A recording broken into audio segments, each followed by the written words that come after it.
مسلمان ہر مسجد کے اندر دعا مانگتے ہیں، اور ہمارا امام حرم رو رو کر کے دعائیں مانگتا ہے، پیچھے جتنے لوگ ہوتے ہیں رو رو کر کے آمین بولتے ہیں اور دعائیں کرتے ہیں، دعا قبول نہیں ہو رہی ہے۔ وہی ذلت و خواری، کہیں امن و سکون نصیب نہیں ہے، اس کا مطلب لیکیج ہے، کہیں گڑبڑی ہے، کہیں تو بھی لیکیج ہے، دعا قبول کیوں نہیں ہو رہی ہے؟ آئیے چلو ایک حدیث دیکھ لیتے ہیں، کیا یہی تو نہیں ہے کہ جس کی وجہ سے دعا قبول نہیں ہو رہی ہے؟ دلیل اس طرح، وان ابن عباس رضی اللہ تعالی عنہما قال تلیت هذه الآیت عند رسول اللہ صلی اللہ علیہ وسلم یا ایھا الناس کلوا مما رزقکم اللہ حلالا طیبا فقام سعد بن ابی وقاص رضی اللہ تعالی عنہما فقال یا رسول اللہ ادعو اللہ ان یجعلنی مستجاب الدعوہ فقال له النبی صلی اللہ علیہ وسلم یا سعد اطب مطعمک تکن مستجاب الدعوہ فوالذی نفس محمد بیدہ ان العبد لیقذف اللقمة الحرام فی جوفه ما يتقبل منه عمل 40 یوما وایما عبد نبت لحمه من السحت او الربا فالنار اولی به رواہ الطبرانی فی المعجم الاوسط، اور یہ روایت حسن لغیرہ ہے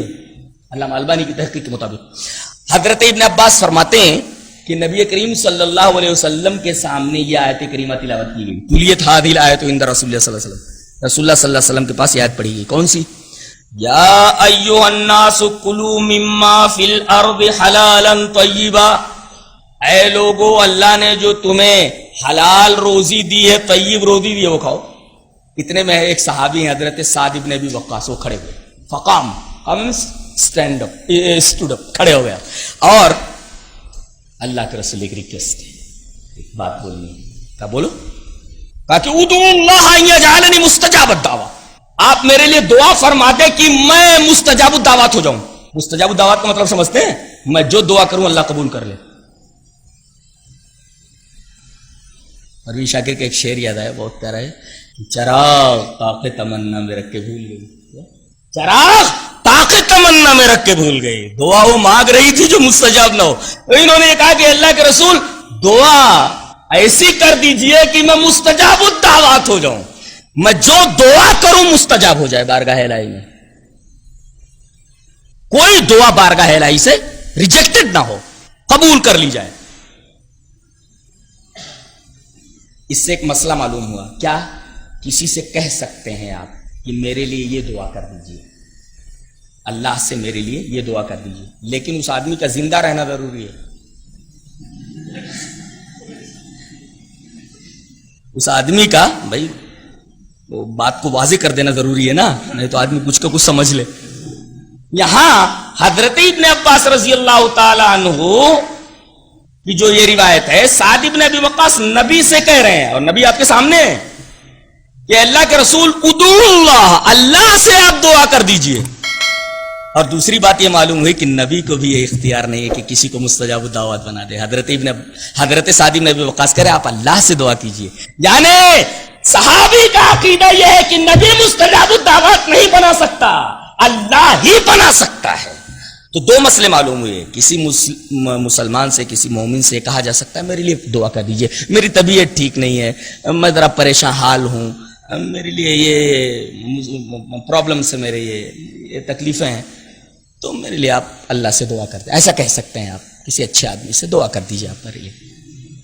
لیکن یہ عقیدہ ہو کہ مصیبتیں وہی دور کرتا ہے،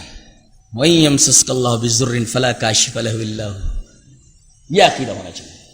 تو انہوں نے کہا کہ اللہ کے رسول ایک ریکویسٹ ہے، کہا بولو، کہا کہ ادعو اللہ ان یجعلنی مستجاب الدعوہ، آپ اللہ سے یہ دعا کر دیں میرے لیے کہ میں مستجاب الدعوات ہو جاؤں، جو دعا کروں قبول ہو جائے۔ اللہ کے رسول صلی اللہ علیہ وسلم نے فرمایا میں تو یہ نہیں کر سکتا، ایک نسخہ بتا رہا ہوں، تم نسخہ خود استعمال کر لو، مستجاب الدعوات ہو جاؤ گے۔ کہا کہ اللہ کے رسول ایسی بات ہے، جلدی سے بتائیے وہ نسخہ کون سا ہے؟ اللہ کے رسول نے کہا نسخہ ایک ہی بات ہے، یا سعد، اے سعد، اطب مطعمک، بس اپنی روزی کو پاک کر لے، تکن مستجاب الدعوات، تو مستجاب الدعوات ہو جائے گا۔ ایک ہی کام کرنا ہے، اگر ہر دعا اللہ سے قبول کروانی ہے اور آپ یہ چاہتے ہیں کہ میری کوئی دعا بارگاہ الہی سے ریجیکٹڈ نہ ہو،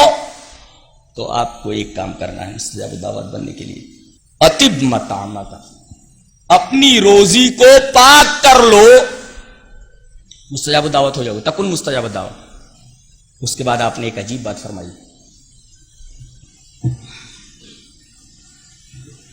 فوالذی نفس محمد بیدہ، قسم ہے اس ذات کی جس کے ہاتھ میں محمد کی جان ہے، بے شک وہ بندہ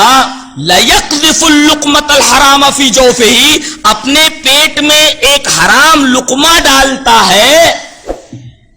تو مَا يُتَقَبَّلُ مِنْهُ عَمَلُ 40 يَوْمًا، تو 40 دن کا عمل قبول ہی نہیں ہوتا۔ چلیے جناب، آپ مسجد میں جائیے 40 دن تک نماز پڑھیے 5 وقت کی، اور آپ کے پیٹ میں حرام رزق موجود ہے، 40 دن آپ کی نماز نہیں ہوئی، اس کے بعد ایک لقمہ کھا لیجئے، پھر پڑھتے رہیے، ایک بھی نماز قبول نہیں۔ اب روزے کا مہینہ آ رہا ہے، اب بغیر حلال اور حرام کی تمیز کیے بغیر افطار ہے، سحری ہے،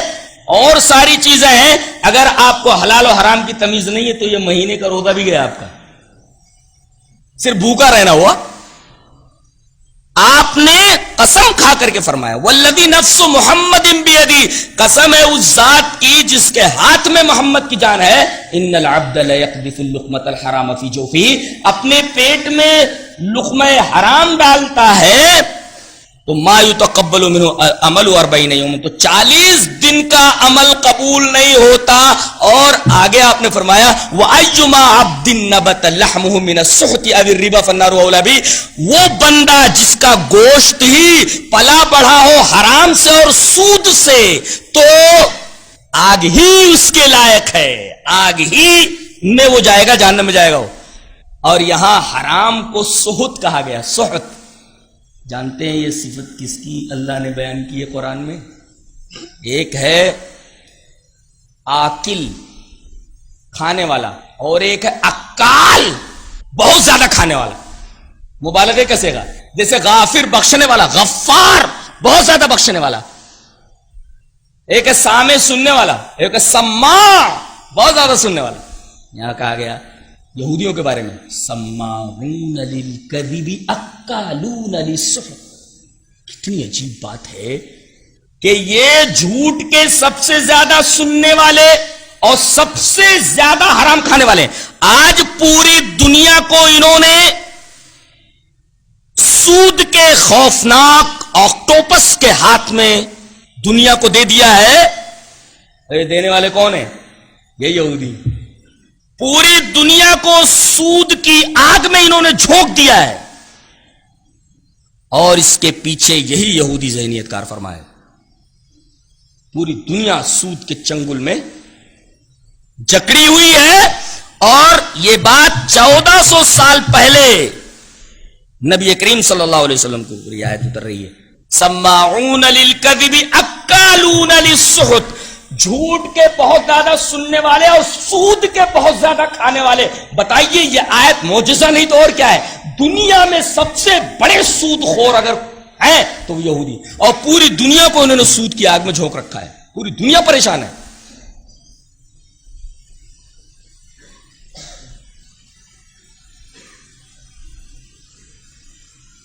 کتنی قسم کی تجارتیں ہیں، کتنے قسم کے دھندے ہیں۔ میں تو یہ کہوں گا کہ بنیادی طور پر حصول رزق کے